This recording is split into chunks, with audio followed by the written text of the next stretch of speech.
Malem Sinba Thungbada Pangthokhre Federal Students Organization Kanglai Pakna Sindana International Human Rights Day thouram pangthokhre. Our everyday essential Saibahiramda North Ewa Shidalaiba Classic Hotel da Pangthokhiba thouram aduda Dr. Pardesi Lamabam Wangkhemsa Samjai Chief Editor Kanglai Pakmaira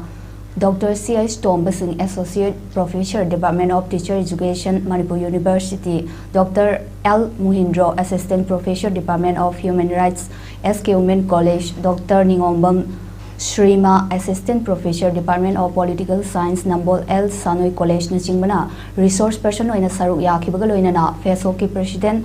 Amarjit Kanguzamna Thauramasi President oina saruk yaki Thauramada Thauram Mari Lane FESOK Vice President Pyroism Lalit Singh na haikibada mi ama oina poklagadi izat laina thak wangna hingba ngamnaba honaba mathau tai haurakliba nahasingda human right haibasigi matangda kupna khanghanaba miyoiba amagi hak karamna phanghangadage haibagi pandamda thauramasi pangthoklibani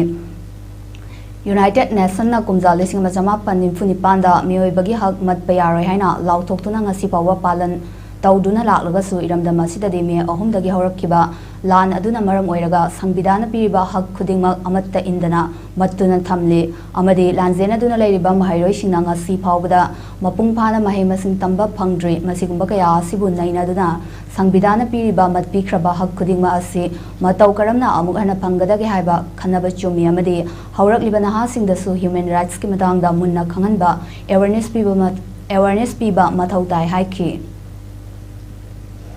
Ngasi 10 December 2025 asi aduma International Human Rights Day aina FESOK nasu palan tauri malemi mafam kudingda bagi UN United Nations General Assembly na 1948 ta lauthokiba adulaba Universal Declaration of Human Rights bagi hak malapyade bagi hakki aduki matik asi malemi chiri sida matbai haino malemi mafam kuding mangna pangthokhre loina na iramdam asigi Kanglai Pak Manipur da sumasi Makam Classic Adena Sida International Human Rights Day Nesuma Pangthokhre Nunggi oiba maru oiba pandamdi yoibagi hak singasi matpayade amadi koigi yoiba amo oina foklagadi izat laina awang wathakta thongmanana leibang leiba nagari amana sambiba koigi koiba muhim yoiba khenaba laitana haksingadu mathau tai